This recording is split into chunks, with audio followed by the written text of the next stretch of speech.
జగన్మోహన్ రెడ్డి ఒక సైగ చేస్తేనే తెలుగుదేశం పార్టీని నామరూపాలు లేకుండా చేస్తాను ఆనాడు ప్రగల్భాలు పలికినటువంటి కొడాలని గతంలో గుడివాడలో క్యాసినో పెడితే తెలుగుదేశం పార్టీ నాయకులు నిజ నిర్ధారణకు వస్తే మీరు నా బొచ్చు కూడా ఇంటికి విముక్క కూడా పీకలేరు అని చిటికినేలు చూపించి మరి మాట్లాడినటువంటి కొడాలని ఈరోజు ఏ దద్దమ్మల లోకములు లాక్కున్నావుంటాయా సిగ్గుండాలని బతుకి ఇప్పటికైనా అర్థం చేసుకో అధికారం లేకపోతే పోలీసులు లేకపోతే నీ కుక్క బతుకు ప్రతిపక్షంలో ఉన్నప్పుడు కొడాలని ఎప్పుడు ఏం మాట్లాడలా అధికారంలోకి వచ్చాక అధికారం బలుపుతో అధికారం మదంతో మాట్లాడి ఇవన్నీ కూడా అడుగుతా ఉన్నాం 2021లో కొడాలని సవాల్ ఇసిరాడు తెలుగుదేశం పార్టీ అధికారంలోకి వచ్చి చంద్రబాబు గారు ముఖ్యమంత్రి అయితే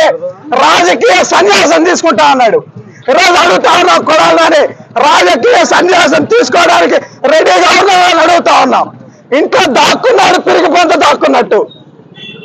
గుడివాడ ప్రజలు భారీ మెజార్టీతో తెలుగుదేశం పార్టీని గెలిపించారంటే అది నీ మీద ప్రజలకు ఉన్నటువంటి ఒక చేత్కారం అని ఈ సందర్భంగా తెలియజేస్తా ఉన్నాం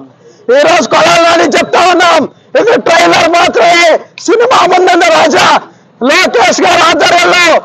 మళ్ళీ అంకుశ సినిమా తీపోతా ఉన్నారు నిన్నే రామిరెడ్డి గారు పెడతారని కూడా ఈ సందర్భంగా చెప్తా ఉన్నాం కొడాలని జనాల్లో కనిపిస్తే ఇక అదే ఆఖరి రోజు కూడా అవుతుందని ప్రజలు భావిస్తా ఉన్నారని కూడా ఈ సందర్భంగా తెలియజేస్తా ఉన్నా పీకుతా బొచ్చు పీకు రమ్మంటావు కదా రా బయలుదేరా